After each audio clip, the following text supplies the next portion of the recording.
మంచిర్యాల కార్పొరేషన్లో జరిగిన ఎన్నికల్లో 52వ డివిజన్ కాంగ్రెస్ అభ్యర్థి స్రవంతి కిషోర్ రావు విజయం సాధించారు. తనపై నమ్మకంతో గెలిపించిన 52వ డివిజన్ ప్రజలకు రుణపడి ఉంటానని ఎమ్మెల్యే ప్రేమ్ సాగర్ రావు, సురేఖ అమ్మ సహకారంతో డివిజన్ను అన్ని విధాలా అభివృద్ధి చేస్తారని అన్నారు.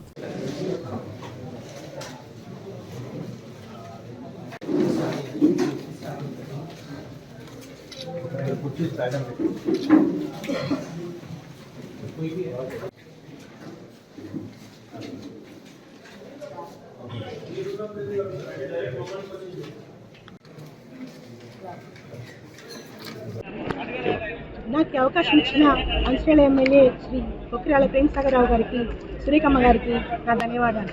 ఇవాళ సార్ ఏదైతే అభివృద్ధి చేస్తానన్నారో ఆ మాటకు కట్టుబడి తప్పకుండా అభివృద్ధి చేస్తారు. ఆ మాటకి నమ్మి 52వ డివిజన్ ప్రజలు నన్ను ఇవాళ ఆశీర్వదించి గెలిపించినందుకు వారందరికీ కూడా హృదయపూర్వక ధన్యవాదాలు. అదేవిధంగా నేను ఇవాళ గెలిచానంటే దానికి కారణము ఇది ఏ ఒక్కరు గెలుపు కాదు.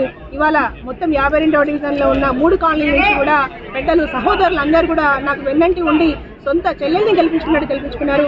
వాళ్ళందరికీ కూడా పాదాభివందనాలు. తప్పకుండా ప్రేమ్ సాగర్ రావు గారు నా మీద పెట్టుకున్న నమ్మకం, 52వ డివిజన్ ప్రజలు మా మీద పెట్టుకున్న నమ్మకంతో ఎట్లా గెలిపించారో వారి నమ్మకాన్ని నిలబెట్టుకోవడమే మా లక్ష్యంగా పనిచేస్తామని ఈ సందర్భంగా నేను చెప్తాను.